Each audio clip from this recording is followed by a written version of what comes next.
Men are getting a lot more comfortable saying exactly what they think about women online, on podcasts, in comment sections, and now in your house. The Manosphere did not create that attitude, but it absolutely gave it a stage and a cheering section. For a long time, this stuff stayed pretty coded, right? Implied. You had to read between the lines. That gave them a lot of plausible deniability. And hey, many abusive men still love that. But often now it's just stated loudly, very confidently by very average mid-loser men with microphones who are suddenly experts on biology and female nature. And when that kind of confidence gets normalized publicly, it does not just stay on the internet. It shows up in real life, including your relationships. You start hearing phrases in your own kitchen that sound suspiciously like something clipped from a podcast, right? Words like logic, nature, respect. They get thrown around a lot. And the shift is not subtle at all. He starts talking like, I finally see how women really are. He'll tell you that he's done being controlled, done being manipulated by your tears.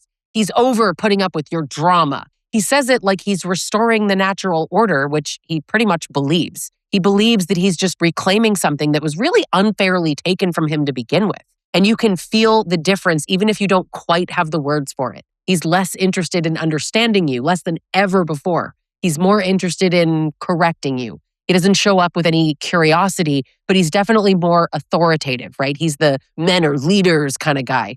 He presents it as a fact. It's biology. It's masculinity. And I'm telling you, once that belief is in place, conversations they don't really feel like conversations anymore. Now, I'm Lisa Sonni. I sit with women who are watching this shift happen in real time. Loads of my clients tell me that their husbands got red-pilled or that they're big fans of some of the most garbage podcasts on earth. They describe the exact same talking points, right? The same sense that the man just suddenly feels so justified.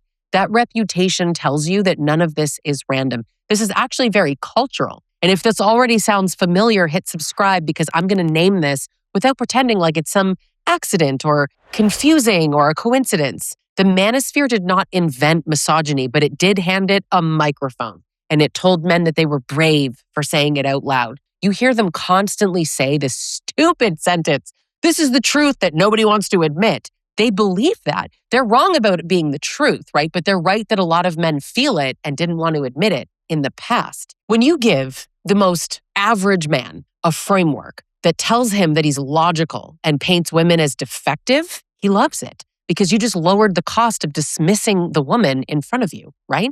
And once that cost drops, you're going to see a behavior shift extremely fast. Abusive behavior sticks because it pays. It costs him less. He's not going to be called out. He's not going to be fired, removed from his friend group. Abusive behavior actually gives him leverage. It keeps him in the center where he wants to be. The Manosphere does not have to teach a man how to dismiss you. It hands him a group chat that claps when he does. He listens to other men talk about women like they're puzzles or even liabilities, and he feels so relaxed, right? That's his sweet spot. He doesn't have to sit in an uncomfortable space where maybe he messed up or he has to be held accountable or his friends say, hey dude, that's not cool. He says something dismissive, and instead of pushback, he gets a bunch of guys agreeing with him or just laughing, telling him he's right?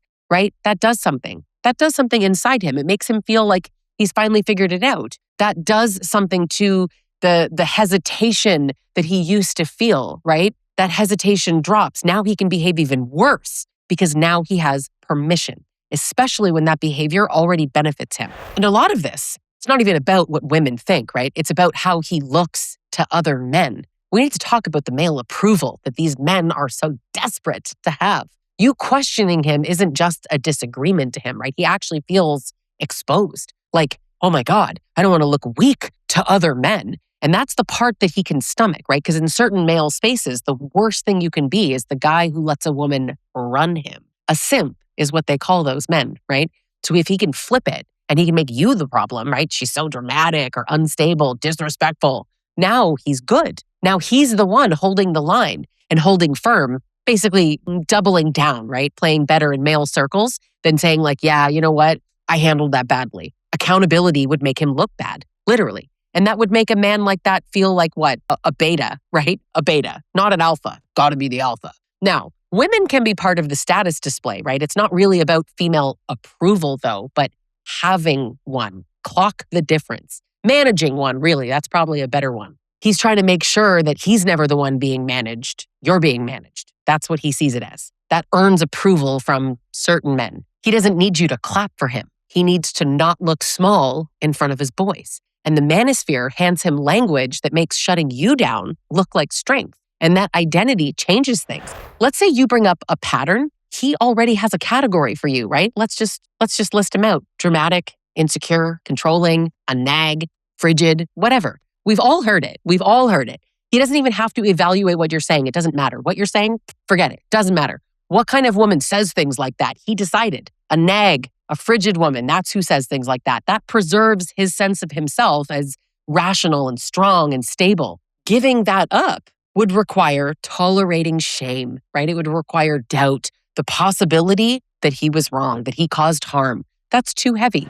A belief system that keeps him feeling solid is so much easier to hold, so he holds it. And this isn't actually happening in a vacuum. We gotta really expand this out. He repeats a dismissive idea and other men will affirm it. He describes you like setting a boundary, right? Somebody says, oh, she's testing you. That feedback loop matters. These are ridiculous, toxic echo chambers. These guys are out of their minds. Behavior followed by validation gets stronger. And let's call it what it is. It's conditioning. That's what I'm describing. The more he hears agreement, right?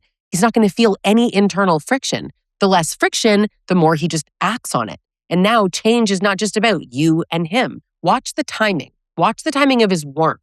Let's say you assert a need and he's all stiff. You pull back because you're tired. Women are telling me every day how tired they are, right? But suddenly he's attentive. He's asking what's wrong.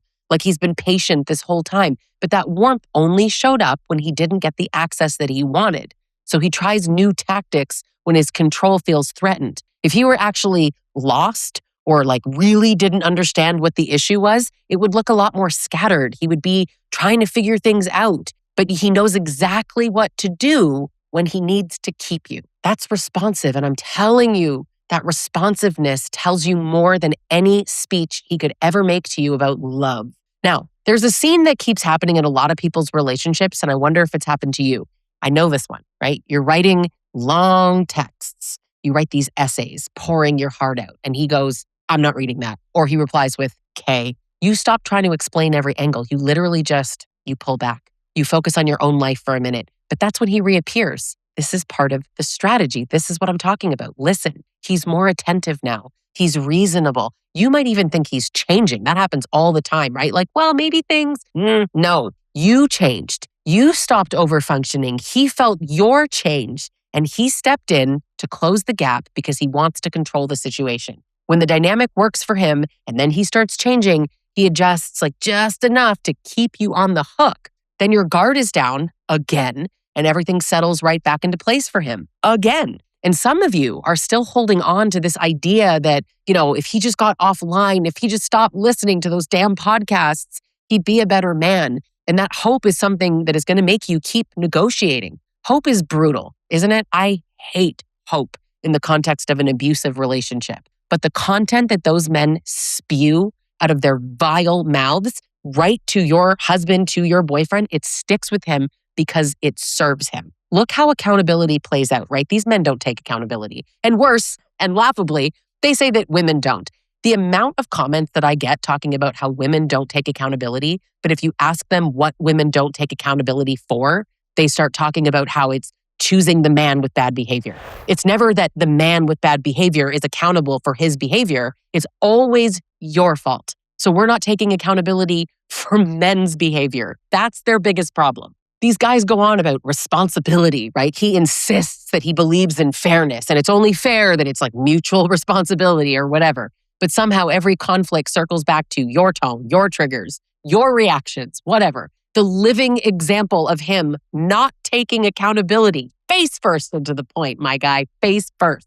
His behavior stays contextualized by something that you did first, right? It's your fault, he yelled. That pattern is a joke. It protects his identity as a man. If every argument ends with you blaming or doubting yourself while he remains this sort of logical person and he's always right, the structure is functioning exactly as designed. What have you experienced in your relationship? Hit subscribe, leave me a comment. But for now, listen, hold on to this. This guy didn't wake up different one day.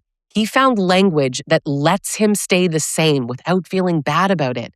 He's just been given permission. He is not going to change because this works for him. And once you see that, I know that you'll give up making him understand what he doesn't care to understand.